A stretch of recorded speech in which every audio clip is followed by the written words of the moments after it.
We were expecting 1,000 people. We have 3,000 people in this room. So thank you. And the good news for you is what we decided to do, because you're so fantastic, is that we have a comedy hour that was supposed to be a little bit later on.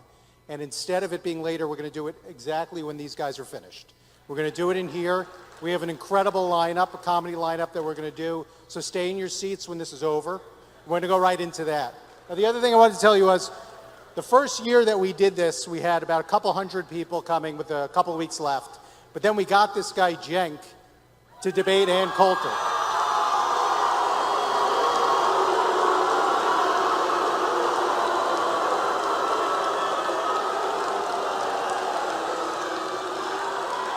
So all of a sudden, we ended up getting about 3,000 people that first year. Then last year, we got this guy, Ben Shapiro.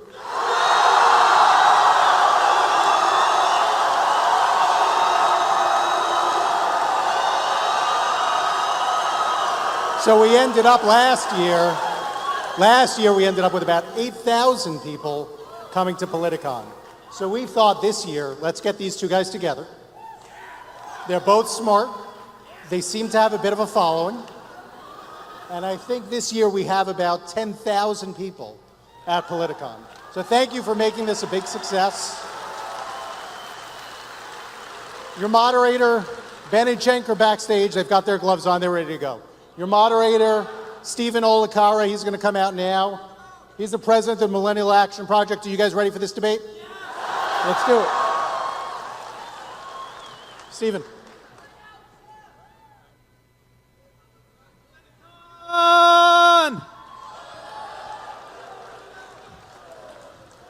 Are you ready for debate night at Politicon 2017?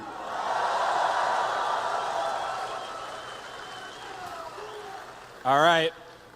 Well, let's bring them out, the people you've been waiting for. First, editor-in-chief of the Daily Wire and host of the Ben Shapiro Show, Ben Shapiro.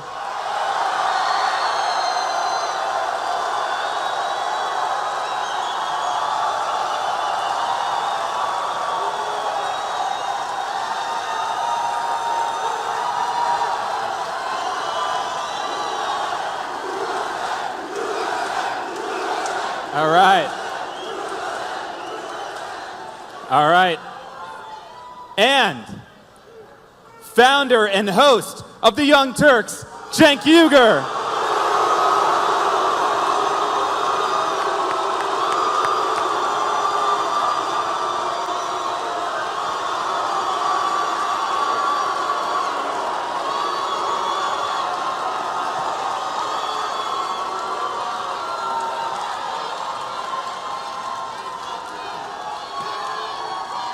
All right.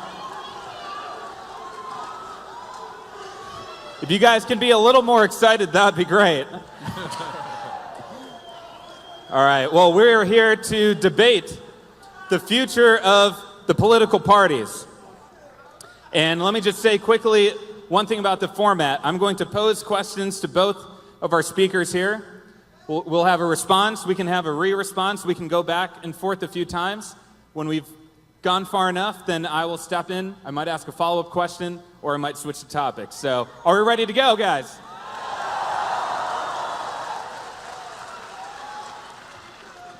All right, well, let's start with one of the topics in the news today, and that's healthcare. And I'm going to start with Ben. Are you proud or disappointed in establishment GOP figures like John McCain, Lisa Murkowski, and Susan Collins for their vote on healthcare? So I'm wildly disappointed with the entire party. The fact is that we were promised a full repeal of Obamacare. They did not even attempt to pursue a full repeal of Obamacare. And the fact of the matter is that there's a significant gap inside the Republican Party about whether this should even happen or not. There are people who believe that the Obamacare regulations are an affirmative good. There was an attempt to basically leave all the Obamacare regulations in place and just remove the funding mechanism, which would have led to the exacerbation of the death spiral. The truth about healthcare is this. There are three qualities of healthcare that you can have. You can have affordability, you can have universality, or you can have quality. And you can have two of those three things, but not all three. Right? You can have universality, affordability, or quality. Two of those three things you can have. And one of the things that's happened with Obamacare is that you've gotten closer to universality, but you haven't gotten any closer to either affordability or quality. And the Republican Party seems to be falling into the trap of basically just copying what the Democrats do, except being worse at it. What they actually need to do is relieve the regulatory burden that is driving up the cost of health care, and they need to stop acting as though insurance companies' jobs is actually just to reimburse people for their bad health. If you join up with an insurance company and your health sucks to begin with, you're going to pay more because it's an insurance company, not a charity. Now, that doesn't mean that we can't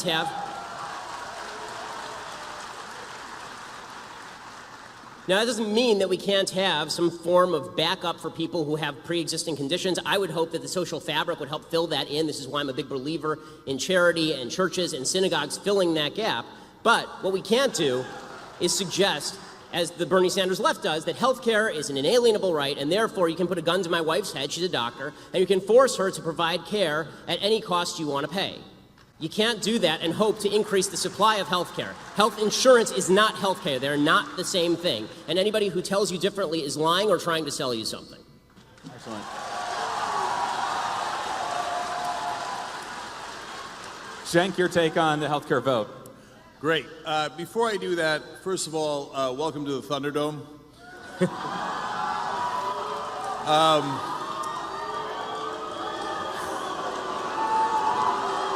All right. Let's hear him speak. Yes. All Guys, right. wait till he does something. I mean, In all seriousness, the reason that I kid around about that is that I really want to make sure that Ben's opinions are heard and my opinions are heard, and that this is an exchange of ideas.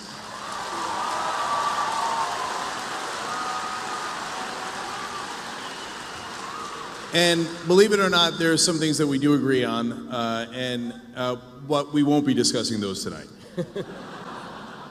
So on the issue of healthcare, let's get going. So the Democratic Party is incredibly proud that they defeated a bill that had 17% approval rating. It's a low bar. And I'm glad they held. The Republicans have a comical position, which is that why didn't the Democrats help us defeat Obamacare? Well, that's kind of because that was their idea, and why in God's green earth would they help you defeat their own plan? Now, is Obamacare enough? Not nearly. And there are a number of issues that we had as progressives with it, including lack of price controls. You left it in the hands of private insurance, and of course, them being corporations, which Ben kind of alluded to there, they're going to want to make money. And so that is very, very normal. And so I don't think that that was the right way to approach it, and it was originally a Heritage Foundation plan to begin with. So I believe that the right approach, and the one that Democrats should pursue next, although they probably won't, is Medicare for all.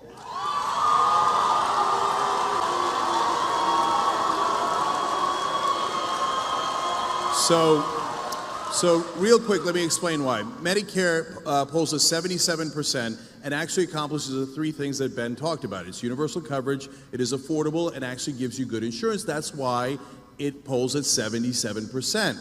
And Medicare for all now polling at 60%. Federally funded health insurance for everybody polling at 61%. So I tell to my Democratic friends, you might want to try something that's popular for a change. So, and finally, like on the idea that, hey, listen, everybody can't get health care. Well, this is not like furniture, which sometimes you allude to, Ben. You could have good furniture, bad furniture. I've had it all, right? That's optional. If you don't have good health care, you die. And so I view it as not something that capitalism should deal with, and I believe in capitalism, and I think they make great sneakers. But something that is about equality of opportunity. And you cannot have equality of opportunity if you're dead. So Medicare for all. okay. Go ahead.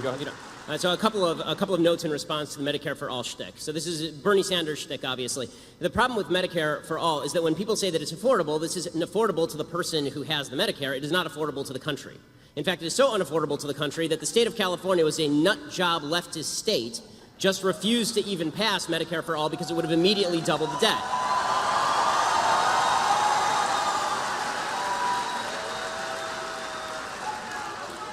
As far as the idea that that medical care is a right, but it's not actually a good or a service. This is a way to make things less plentiful. If you declare things rights, but you don't actually incentivize the creation of those things, you don't get more of them. So the South African Constitution has right in there that healthcare is a right, that housing is a right. The fact is that you don't have good housing or healthcare in South Africa because just declaring things rights does not make them appear.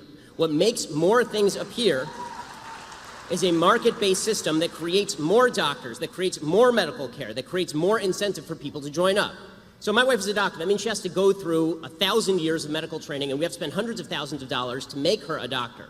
The idea that you're going to have the government come in and then dictate the sort of care that she should provide to each particular patient, and then dictate how much she should be paid for that care, is going to lead to a decrease in the number of people who are going into the medical industry, which decreases the level of care overall. This is why I say that it is better to treat things as goods than as rights, because declaring something a right just means that you have the right to steal it from me. But declaring something a good means that you get a market process that leads to lower prices and better care over time. And the big problem we've had before Obamacare is that it was already treated quasi as a right. You had it heavily regulated on the state level. It is continually heavily regulated. The idea there's a completely unregulated market is absolute nonsense. The reason you have employer-based health insurance in the first place was as a response to wage and price controls placed in the aftermath of World War II, and employers began giving health insurance as an actual good, right? They gave it as an actual incentive to their employees. If you had an actual individual-based health insurance market, you bought it just like you bought your car insurance, you would see more and better health care for everyone.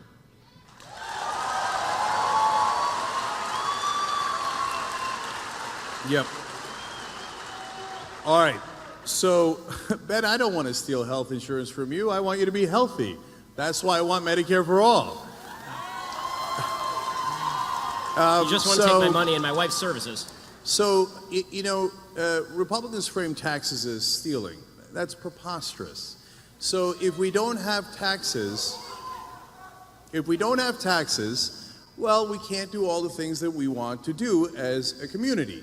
Now, there are some things that we just talked about that we don't want to do as a community, we want to do as individuals. In fact, the things that we want to do as individuals are much greater. That's why we're a mixed economy, but largely capitalist. And I agree with that. And I run a small business myself, getting larger every day.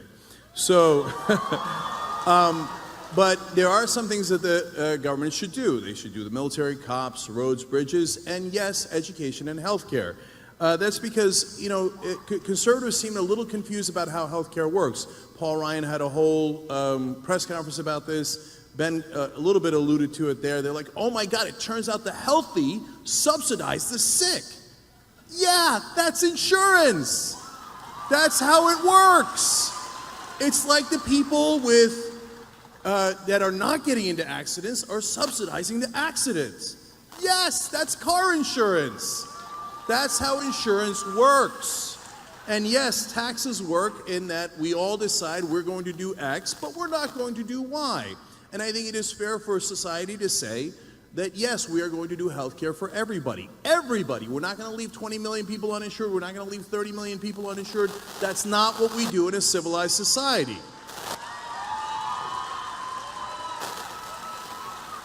And from time to time, the attack against Medicare, they say, oh, it's an entitlement. Yeah, we paid for it through payroll taxes our whole lives. You're goddamn right we're entitled to it because we paid for it. We paid for it. And so when you take out the middlemen of the insurance companies that put their profits in there, that put their marketing in there, that put their lobbyist money in there, that means more savings for Americans. And so finally, the idea that it can't be done is preposterous since every other Western developed country does some version of single payer. It obviously can be done, and it is done at lower rates and better coverage. So let me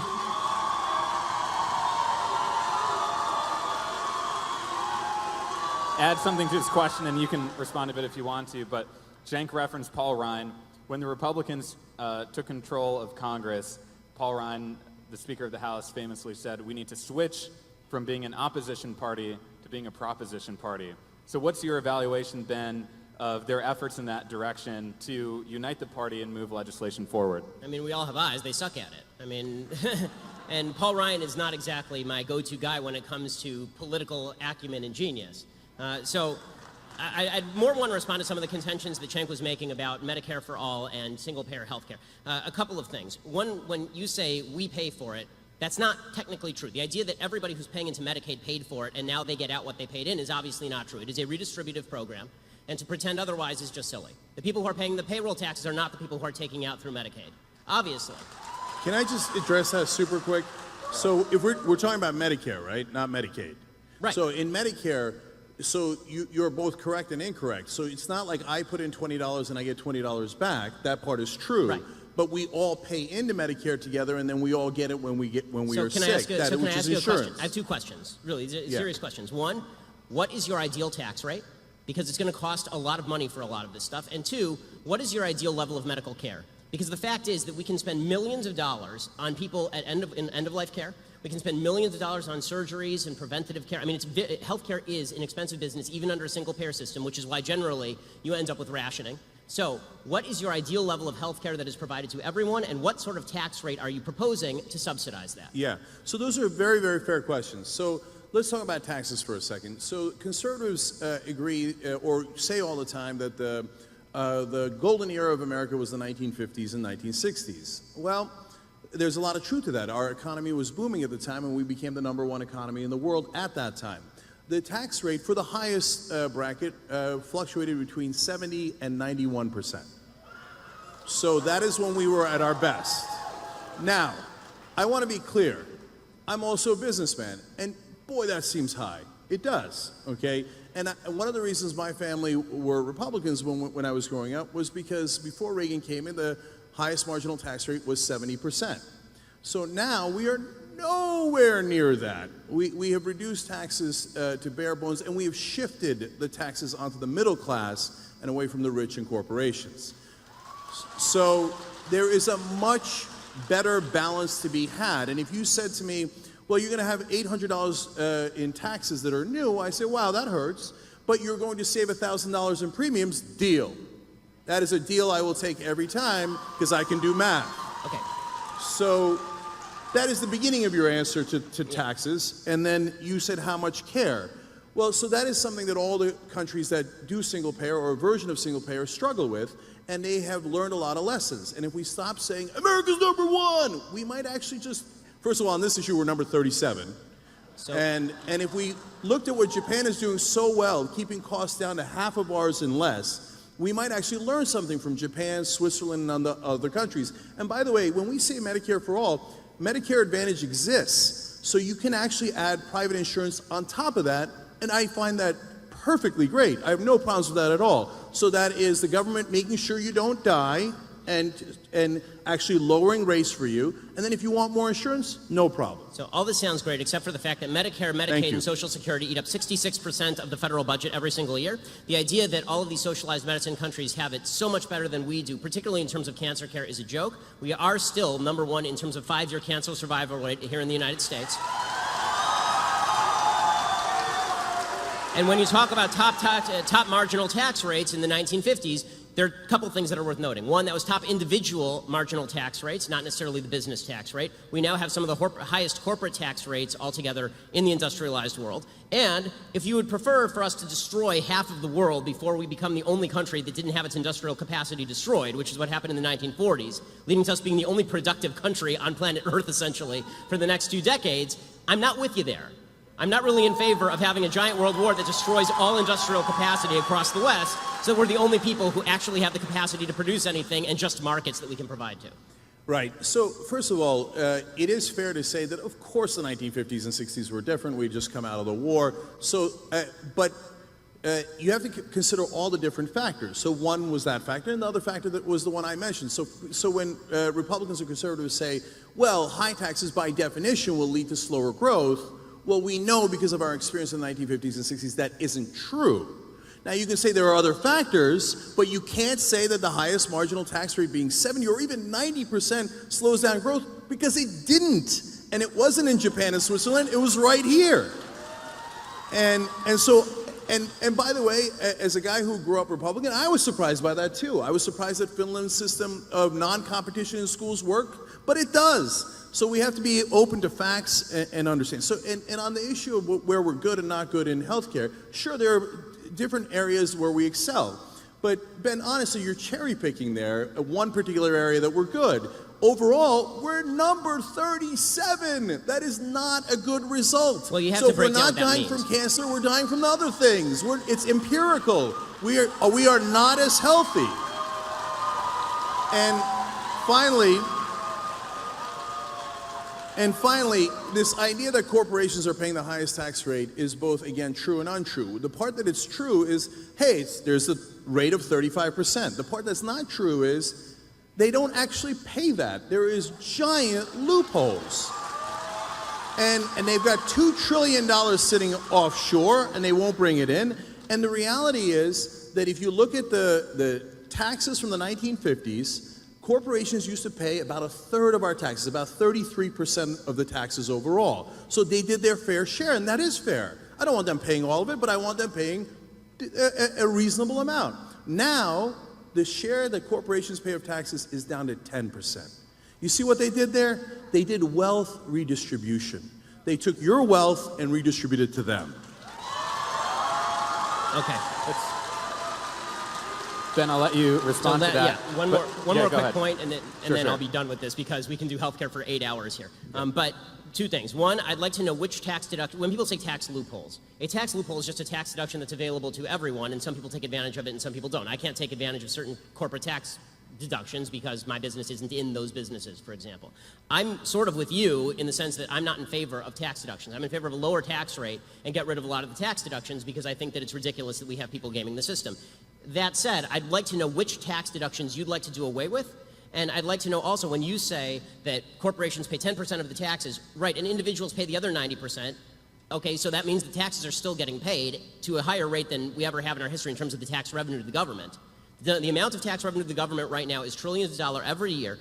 And final point here. You elided this question by saying we can learn stuff from Japan. The standard of care is the entire question when it comes to single-payer health care. That is the entire thing. If people felt like they were going to get the same access to care in a single-payer health care system as they did in a system where they can pay their own way, then we would have no controversy here. But the fact is that rationing is mandated as soon as you start having the government run the healthcare system and decide what level of care people get. So I don't want anyone deciding what level of care that I can get. I don't want anyone else to. They don't care about me. They don't know my child's name. They don't know my name. All they know is how much I cost. I mean, Ezekiel Emanuel's at least honest about this. Ezekiel Emanuel comes out and says, listen, I want to die at 70, right? I want to die at 80. That's fine with me. I'd rather die at that. Well, that's good for him. But if I don't want to die at 80 or I don't want my father to die at 80, it's none of his damn business.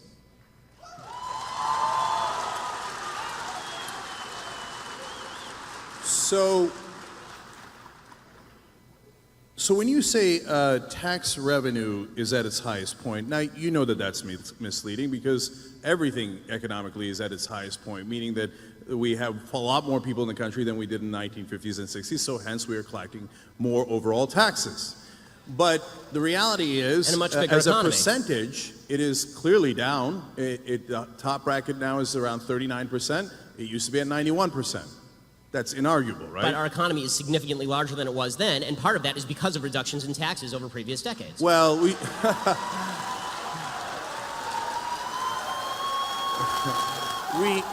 tried supply-side economics. Hey, Kansas, how's that working out for you?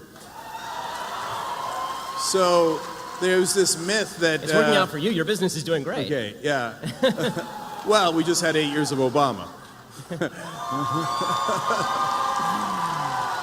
So the tax rate is clearly lower for the richest people in the country. It is clearly lower for corporations, in effect. It is, and so to say that it's a record collection is misleading. So in terms of the healthcare and how that relates to the government, oh, by the way, on one more thing on taxes, you said, name me a tax loophole. Mm-hmm. So yes, there are plenty of those. For example, they hide their money offshore. They do tricks like the double Dutch and the Irish sandwich or the reverse. And I would end that. I would say, hey, you know what? If we've got a 35% rate, here's the new rule. You're going to pay 35%, okay? And you're not allowed to hide your money. I don't care if it's in the Cayman Islands. We're going to make that illegal, Mitt Romney. We're going to make it illegal, okay? And so then every once in a while they do a tax holiday. Well, that must be nice. You remember when you got a tax holiday? I don't remember getting a tax holiday. No, that's only for corporations who bribe politicians. So they brought that rate down from 35% to 5%. And they said they were going to create more jobs. Color me surprised when it turns out they didn't. They offshore taxes. They took that 30% extra, put it in their pocket, gave it to their executives, and created no new jobs. Because that's how it works if you just trust corporations to do the right thing. Corporations are not evil.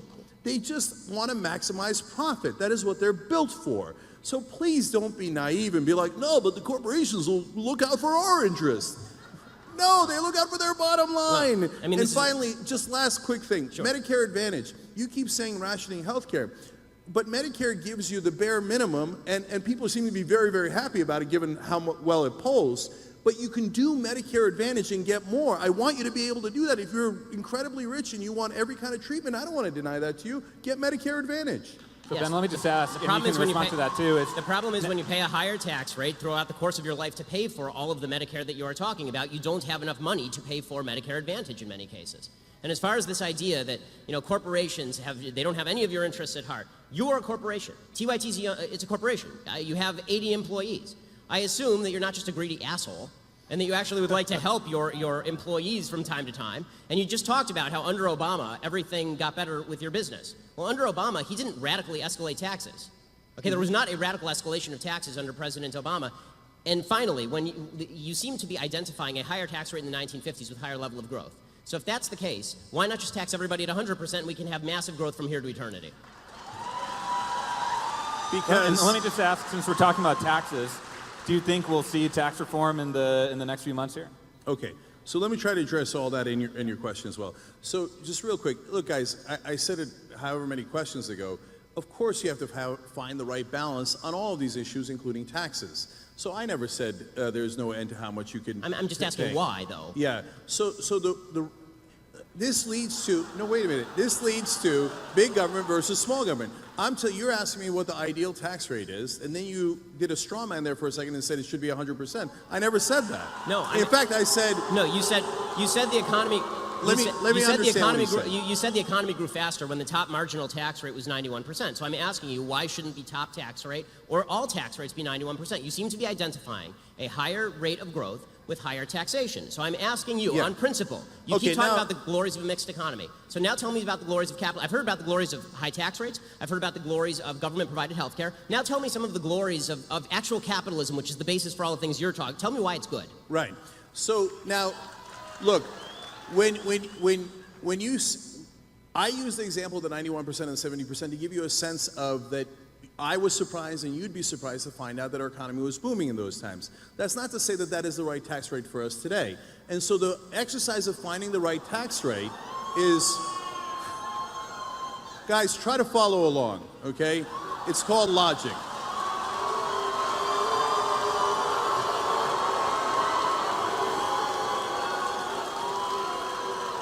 So it would be preposterous to set the tax rate at 0. It would be preposterous to set it at 100%. So what we have to do as a society is figure out where we can maximize the most amount of good for the country. Should it be closer to 0 or closer for the to 100? government, but not too much away from us. So, for example, the reason why when taxes are higher, it winds up being better for the economy is because it recirculates the money. So if you give it to the rich, this is hilarious. If you're uneducated, please at least don't make it obvious. This is the most interesting conversation on taxes I've heard. If you don't know the concept of recirculation of money, then go look it up. And so the way that it works is that when the middle class has more money, disposable income, they spend it. Why? Because they're not living in the lap of luxury. They're not saving it for their yacht. So they need to buy food for their family. They need education for their family. So they spend it and it goes back into the economy. If you just give it in supply side economics to the rich and hope that it trickles down on us eventually decades later, what they wind up doing with it is something that is logical. They save it. But that means it does not recirculate in the economy. And that is why when you have lower taxes, ironically, the economy does worse. But of course it's a balancing act. Okay, so now you're making a strong case for Keynesian economics, which is totally fine, obviously. The problem with Keynesian economics is that it doesn't even work in theory because, again, once you go to the logical extreme, which is remove all of the money from the rich people who are saving all their money and give it to all the poor people to buy hamburgers, that doesn't help the economy or spur the economy. What spurs the economy is a higher level... Right. What spurs the economy is the creation of new products and services, and that is only going to be done by people who have expendable capital to actually invest in the new products and services that we all enjoy. This is what creates economic growth. It's also worth noting that this myth that spending is inherently better for an economy than saving, that's only true if you're talking about somebody who's actually taking the cash and just shoving it into their mattress. Banks are in the business of lending. When they take the money in, they don't just stick it in Al Gore's fake lockbox. They actually lend the money back out to people to actually create new businesses and new products. You had an investor, right? When you started TYT, you were given $4 million by Buddy Roemer to start TYT. That's great. That's the way business should work, right? But that money it didn't come from a bunch of poor people buying hamburgers. It came from a very, very wealthy guy who gave you money to create a business a lot of people want to patronize. If you want better products and better services, you need more investment in the products and services. The basic name, trickle-down economics,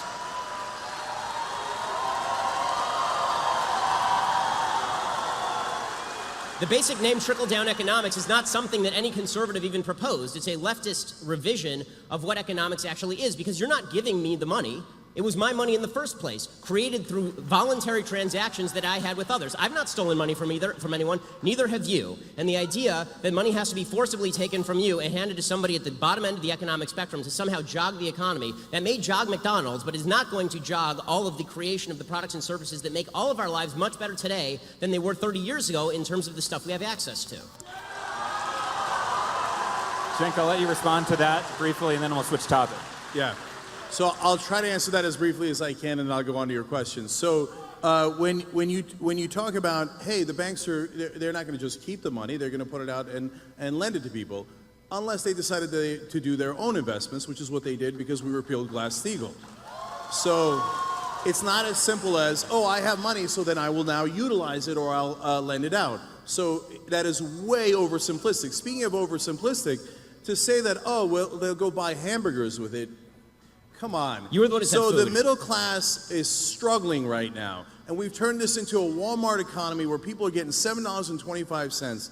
And that if you're getting around $10, I think that's about $15,000 a year. So that is serious pain and difficulties. So if you give those people money, it's not like, I just want to go get a hamburger. No, they eat. Desperately need that money, and they will spend it all back into the economy. So that's an economic fact. And so, and Ben, for the 88th time, we have to find a balance where you have provided an incentive for people to save and invest, and you have provided an incentive for people to be able to put money back into the economy and to be able to live. And taxes is not stealing from you. So you're right, I run a business. So in order for my employees to get to my company, you know what they have to do? They have to drive on roads. Okay, so it's not stealing from me to build that road. That helps my business. They had to go to school. The fact that they went to public schools allows them to work for me. All these things are things that I benefit from. I didn't build that company by myself. Every single person that works there helped me to build that company. And that's what it means to work together. Okay, so to answer Steve's question finally, look, what is this Congress going to do on tax reform? And Ben and I disagree on this too, because we just talked about it a second ago. And this is just political prognostication, but I think that the Republicans will definitely pass tax reform. And the reason I say that is because the Republican Party at this point is completely dependent on their donors. And by the way, don't get me wrong, the Democratic Party is also largely dependent on their donors. I think the Republicans are a tiny bit more corrupt. But so I think that their donors are going to demand those tax cuts. And if I am right, and we'll all see this, because it's something that's going to happen later, not something that has happened, they will do everything. They will move mountains to make sure that those rich donors and corporations will get their tax cuts. okay. So this is This is an interesting case where I say to Cenk's prognostication from his mouth to God's ears, and he says about mine from my mouth to God's ears, because I don't think they're going to pass anything, because I think that there's a high level of incompetence inside the Republican caucus, and it's pretty fractious. But I do want to go back to a couple of points, because you actually hit on some major thematic points. You talked about roads and the fact that we need roads in order to get to work. This is a point Elizabeth Warren made, and obviously a point that President Obama made at the time. I don't think anyone argues that we don't need roads to get to work. The problem is that when you're talking about roads as a percentage of the budget, we are talking about a tiny, tiny, tiny percentage of the federal budget and of the state budget and even of the local budget. So the idea that you're justifying massive tax rates on corporations in order to pay for roads is just intellectually dishonest. It's a tiny, the stuff that we agree on, that government should spend on, is a tiny percentage of spending, right? It's all the other stuff that we disagree on. As far as the idea that I'm somehow being, dismissive toward people who are buying hamburgers, I'm not. I'm saying the people who are poor need to buy hamburgers to feed their children. They don't have the money to invest in building an iPhone, because when you're just trying to get by and you are living in a Walmart subsistence economy, you're using that money to buy the products and services you need to get by. That does not create new products and services that become cheaper over time through competition. You need somebody to make those investments. You said this about Glass-Steagall, for example. You said the banks, they might make their own investments. In what? In what? They're not investing in themselves. I mean, they have to take that money and then they have to use it to invest in something else. Places like Apple, some that fail and some that succeed. This idea that banks are somehow evils is just not the case unless you are talking about them working in Congress. Here you and I agree, working in congruity with a Congress and with a legislature that is attempting to give them kickbacks. Both you and I agree on this. So, and finally, as far as the idea that Republicans pass tax cuts because they're beholden to their donors, okay, and Democrats pass tax increases because the unions give them hundreds of millions of dollars every year, and I don't see Democrats complain about this. So, you got me there. The unions give money to the Democrats. Am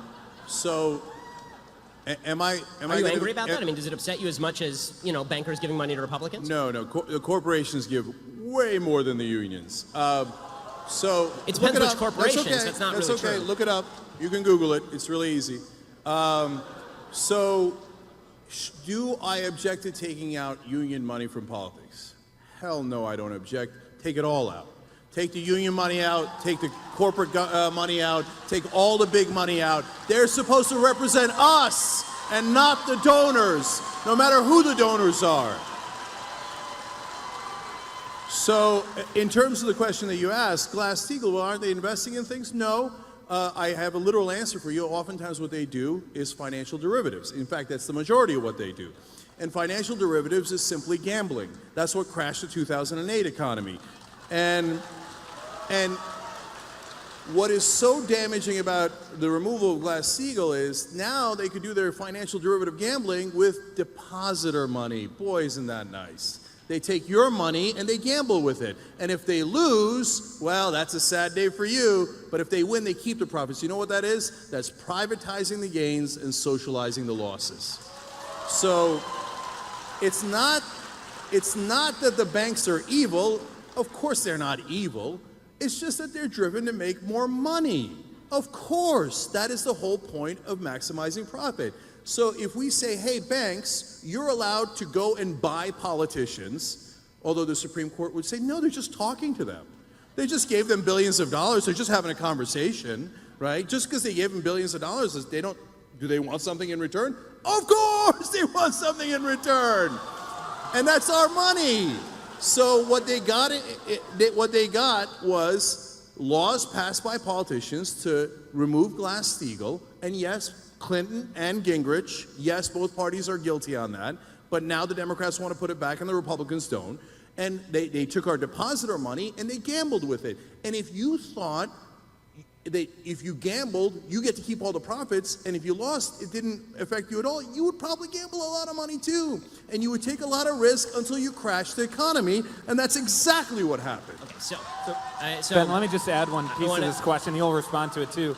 You've talked a lot about the corruption in politics, and a core part of the Trump campaign was railing against the establishment, which he thought was corrupted, and a lot of the big donors were initially against him. So which way is the Republican Party going to go on this? Is it Trumpism and the grassroots movement, or the establishment? Well, I mean, when it comes to money in politics, I think that breakdown doesn't really hold. I mean, the fact is that President Trump, during the campaign, talked routinely about how he engaged in putting money into politics. So I mean, this is a game that a lot of people are playing. It's kind of a weird question. But as far as the idea that all money should be out of politics, here's the problem.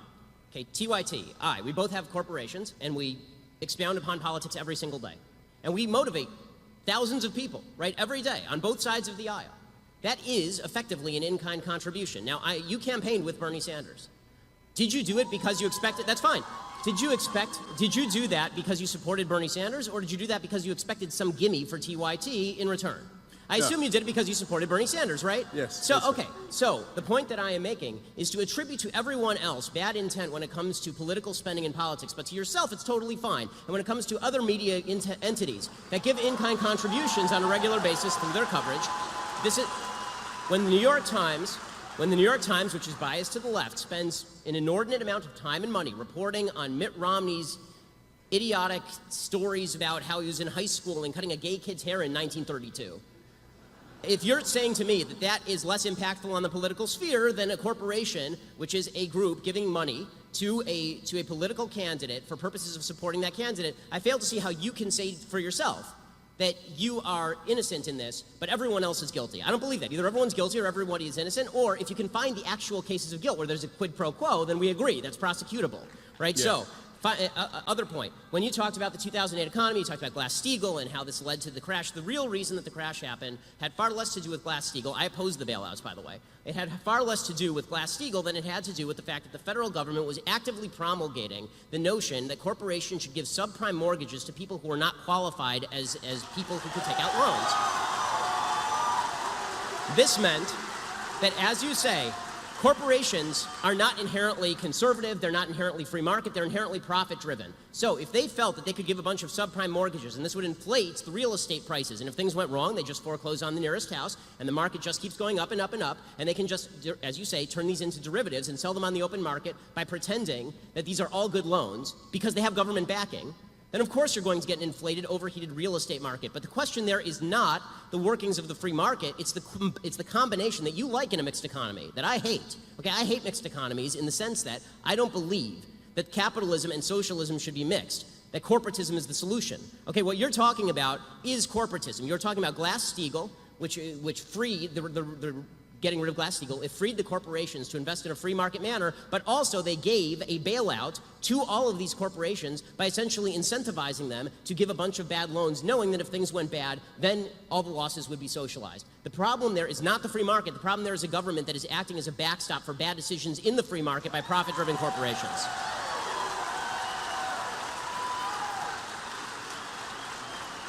Okay. All right, I love that. There was a lot to respond to there, so let me try to take it one at a time. So first off, I love the idea that the government made the banks do the subprime mortgages, and golly gee, the government twisted the banks' arm, and Well, they they made provided them billions upon incentive. billions of dollars. Oh man, oh don't make me make another billion. Don't make me make another billion. No, they did those. If they thought they were going to lose money off of it, they would have a fiduciary responsibility not to do it. I agree. Okay, they were not forced to make billions of dollars. They were not forced to then have us bail them out. Right. They did all of that because there's legalized bribery in America. Right, because the government was giving them money, correct. So now let me address that. You say, well, what's the difference between your speech and their speech? Mine is actually speech, and theirs is money. So there's a giant difference. But you spend money on your speech. So first off, so they say, no, Supreme Court says, no, money is speech now. No, money is property. It's not speech. And so if money was speech, well, then if you go to a hooker and you say, oh, no, officer, I was just talking to her. Okay, money is not speech. So, for example, to give you a sense of it, to compare me saying I like Bernie Sanders and you saying whoever you like is the equivalent of this is obviously nonsensical. I believe it's obvious. So in a recent five-year period, the top 200 corporate givers, they both in donations and in lobbying spent $5.8 billion, okay? So that is not the same thing as me saying, hey, I like what Bernie's saying about college and Medicare. And when they did, why do you think they did? It was not because, hey, they genuinely like Bernie or Trump or Hillary. Because in return for that $5.8 billion, they got $4.4 trillion in government subsidies. So, which leads to, I actually think, the biggest point here, the difference between big government and small government. So a lot of times conservatives say, oh, you guys like big government. That's not true. So let me explain. If I ask you, hey, you got a plumbing job, what would you like, big pipes or small pipes?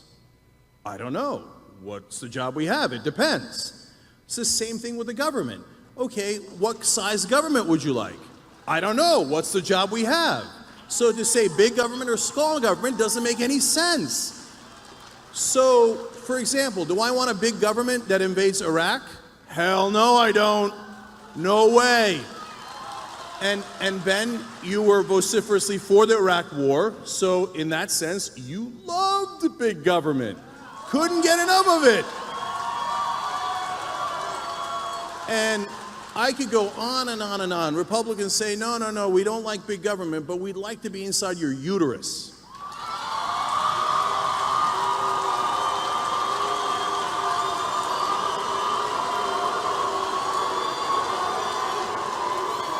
So just admit it. It's no problem. Just say it.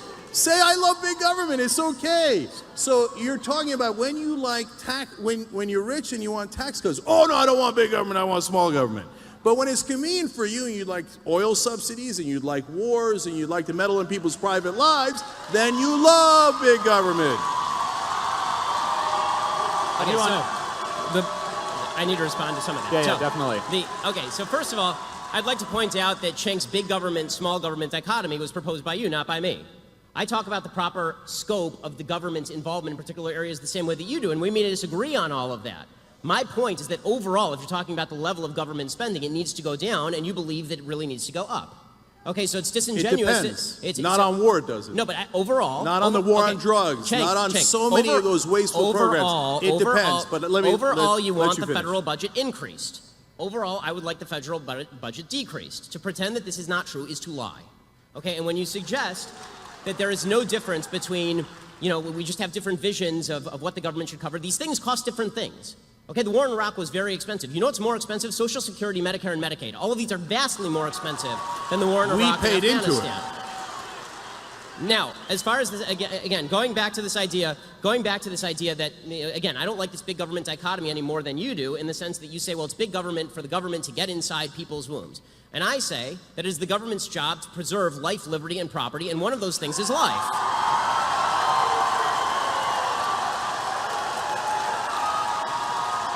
To protect you from someone else taking it. Okay? To protect you from someone else taking it.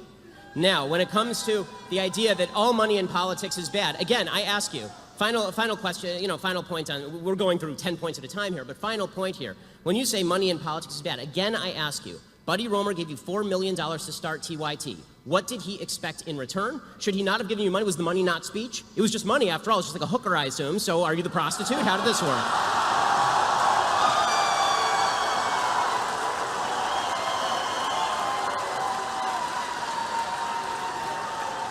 When you take money from Al Jazeera, Okay. Does that make you a hooker So for the Qataris? How does that work?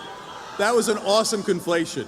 Okay, we were talking about money in politics and how money is not speech when you give it as a campaign donation, and you turn it around to a business investment. In a business investment, it has nothing to do with speech. Money is money. They gave us an investment, because they believed in our business. Good, That has nothing to do with politics. That's great. And you think the government is in the business of regulating business. So if the government is in the business of regulating business, what would be the problem with the government telling Buddy Roemer he is not allowed to invest in your business?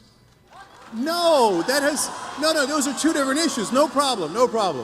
No, one thing is to say, hey, let's set reasonable limitations on what can happen around elections, which is, again, what most developed Western countries do. So, and they have different versions of that rule. There's ads you can run, you can't run ads within a certain period of time. You have public financing versus private financing. Those are rules around an election. That is a completely different issue than the government saying randomly you can and you can't invest in businesses.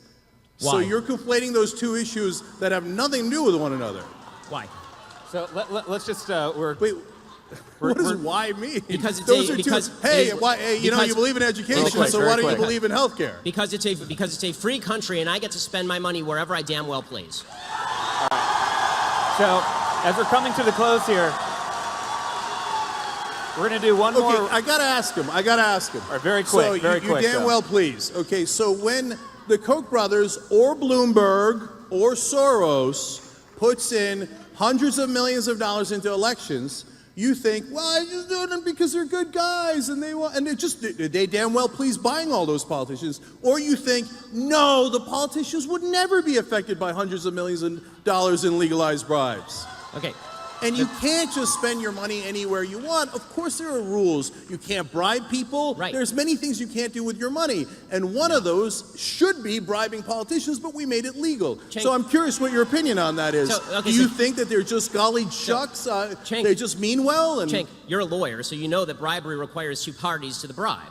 If I give money to a politician, there must be something in return. If there is no quid pro quo, there is no bribery. You think there's nothing in return? Well, you think the politicians don't do those favors? I think very often there is something in return, but I want you to point me to the things that are in return, not just say that all spending on politics ought to be forbidden except for the Young Turks. No, that is of course not what we say. If you want to get money out of politics and then you said the Young Turks cannot donate money to politicians, I'd say, of course, that's the whole point of getting money out of politics. Wait, so Cenk, so this idea that you, Cenk, well, hey, on, what? Come on. It's so disingenuous. Cenk. Even if you're a Republican and you're a conservative, you think there isn't crony capitalism? You think that $4.4 trillion that went in subsidies isn't question. because they got campaign donations? You know it's because they got campaign donations. Cenk, okay, final question. This is going to be the last word on Final this. thing here on this, okay? Final question on this. So, Young Turks is super successful. We have 80 million uniques. It's wonderful. Do you think Thank Bernie you. Sanders would care more if you gave him $10,000 or if you dedicated your entire network to kissing his ass for an election cycle?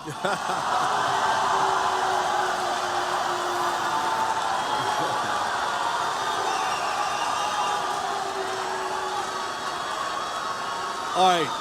So, two things about this. First of all, I think you and I will agree. That what we did in praising some of Bernie's programs, a lot of Bernie's programs, but not all. For example, I disagreed with him on guns, and I thought Hillary's education program was slightly better than Bernie's. And by the way, I agree with Republicans on the Export-Import Bank. So it's not blind allegiance. That is not what we do, not remotely, okay? Second of all, I think you'll agree with me that the mainstream media kissing Hillary Clinton's ass for 2 straight years was a much bigger problem. Would you outline? Now, the distinction that you're asking for, and now I've answered, I think, 4 times is, one is speech, and by the way, protected, you said life, liberty, and pursuit of happiness. I think we all agree to that. I got a big applause line. I also agree. And in our Constitution, the First Amendment is right to speech and freedom of the press. So that is that rubric. Money is not in the First Amendment. There is no right to spend money on politicians. Money is money, speech is speech. All right, so let's do rapid fire now as we come to the close here. I think, by the way, there's wide agreement about the corruption in politics, maybe different ways of how to deal with it, but this has been a very good conversation. So I'll go first to Ben. As we look at 2020, what will be a winning message and who will be a winning candidate on the Republican side in 2020?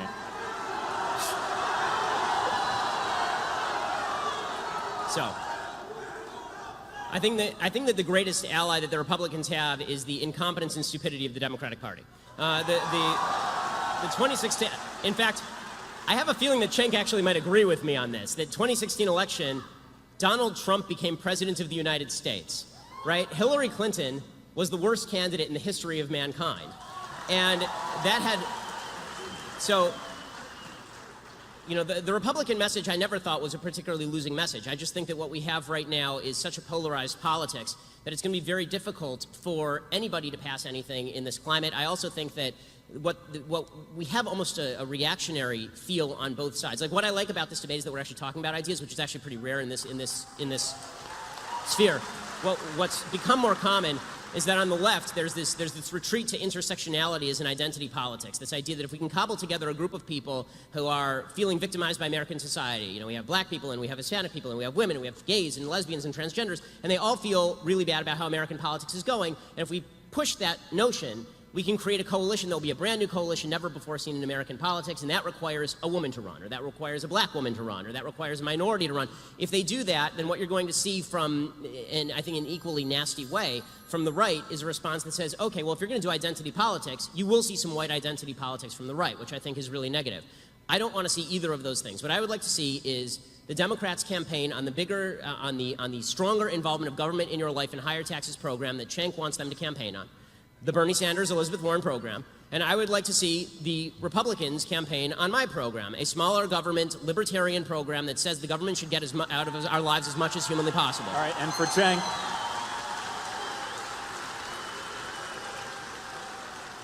For Cenk, what will be a winning message and who will be a winning candidate for Democrats in 2020? Yep. So Wouldn't it be weird if this ended up being the stage? That's what I told you guys backstage. This is a presidential debate. Okay, so look, Ben, you said earlier that you didn't set up the big government, small government paradigm, but you just said you want them to run on a small government yes. platform. A less involvement in So Americans' again, lives, yes. small government doesn't make any sense. So let's break it down. You asked me about particular issues, so I'll give you one. So you were in favor of the Iraq War. That cost us at least $1.5 trillion. Then people turn around and say to Bernie Sanders, well, I mean, college for your kids are middle class. That's unaffordable. That's way too much money. You can't do that. That costs $75 billion a year. First of all, college for your kids, you know what that's called? That's called the American dream. And for one Iraq war, for the cost of one Iraq war, we could have gotten 20 years of free college for all those kids and the American dream. So it isn't about big government or small government, it's about what do we do with the money.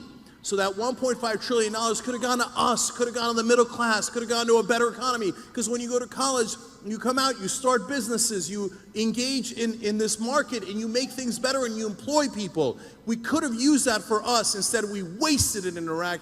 And, by the way, I believe, Ben, you want to get tough on Iran, you want to rip up the deal, etc. If you thought the Iraq war was a waste of blood and treasure, wait till you get a load of what happens in Iran. So we're not going to make that mistake again. We're not going to make that mistake again.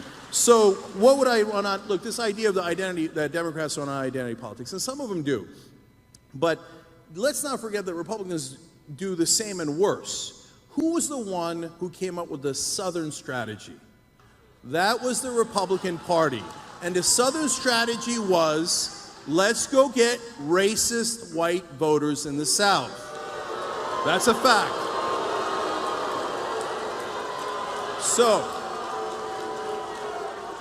once again, it's this wonderful capitalist invention called Google. Google it. So, two Republican chairmen have said, yes, we did do that strategy, and we apologize. So that's a fact. They're the ones who invented identity politics. So when you like identity politics when it serves your interests, but all of a sudden when we say, hey, can black people have the same rights as white people? Oh, identity politics. Can gay people have the same rights as straight people? Identity politics. It's called equality. Look into it. It's called America. Okay? All right, well, I think we now know. USA! USA! USA! All right. Equality for all of us! Okay. All right. I want to respond to this is a Ben, point. just very quickly, and then we'll have to This wrap is it very up. quick, okay? Very quick. Okay, I want to respond to a point. This is a point that Cenk made last year in his debate with Dinesh repeatedly for about an hour. Was the Southern strategy with regard to the Republicans. Okay, I'd like to point out the idea that the entire South solidly moved into the Republican category because of the Civil Rights Act is historically false and has been debunked multiple times by people ranging from Sean Trent at Real Clear Politics to professors at the University of Pennsylvania. And there's a bunch of ways to debunk it, including the fact that the Congress did not switch Republican in the South until 1994. Okay, did it take 30 years for the racists to realize what was going on? 21 senators from the South were Democrats. How many of them became Republicans after the Civil Rights Act? The answer, 1. The other 20 stayed Democrats. In 1952, Eisenhower did not win a ton of the South. Eisenhower did win, however, 7 states in the South in 1956, after he sent federal troops down south. The reason that the Republican Party started to win in the South, it began in the 1950s, not after the 1964 Civil Rights Act, and it was largely due to the movement of industry down south. It was new fringe members of the Republican Party, younger members of the Republican Party, who switched over to the Republican Party in the South, not old Democrats, who remained old Democrats and are still old Democrats today. All right. So I'm going to jump in here. Okay, I got it. Real quick.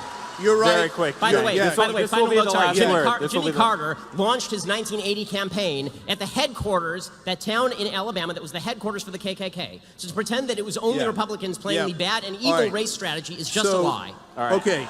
Last word. So- Ben, this will be the last word. That was him responding to his own thing. Okay, so real quick, because you're right, we had a whole hour-long, almost an hour-long debate on the Southern strategy. You guys always cherry pick certain windows of time. In this very narrow window I just of went time, from this people came to 1992 that I just people. went from 1952 to Okay, 1994. Hold on. If Ben, if you're so right, why did two heads of the RNC come out and say, yes, we did the Southern strategy, and we apologize? Why did Pat Buchanan say to me on MSNBC, yes, we did the Southern strategy, yes, we got whites to vote for us in the South, and we had a good run? Okay, it wasn't me saying it was Republican leaders and Buchanan Yes. who did it at the Nixon campaign, admitting that that was exactly the strategy. And there were some members of the Republican Strategy Council who were doing evil things. That doesn't mean all the people who voted for the Republicans were voting for them because of those things. And to impute that motive to tens of millions of people down south is to ignore not only every I'm public opinion imputing it poll to done, Republican but also leaders. to fail to Cut right recognize in here. history. All right, I'm going to cut right in here. So, first of all, I think we figured out who this crowd wants to run for president in 2020. Ben Shapiro and Cenk Uygur. Second of all, this is exactly the type of debates we need to be having between the left and the right all across the country. And I want to thank Politicon. Because this is exactly what we need in America. If we're not listening to each other, then our democracy won't succeed. And that's why I think this has been a very constructive debate. I'm not going to appoint a winner, but the real winner is the audience, because I think you've hopefully learned something new. So please join me in thanking our debaters tonight, Ben Shapiro and Cenk Uygur. And give a round of applause for Politicon. Give a round of applause for you. My name's Stephen Olicaro with the Millennial Action Project. Thank you and have a good night. Thank you.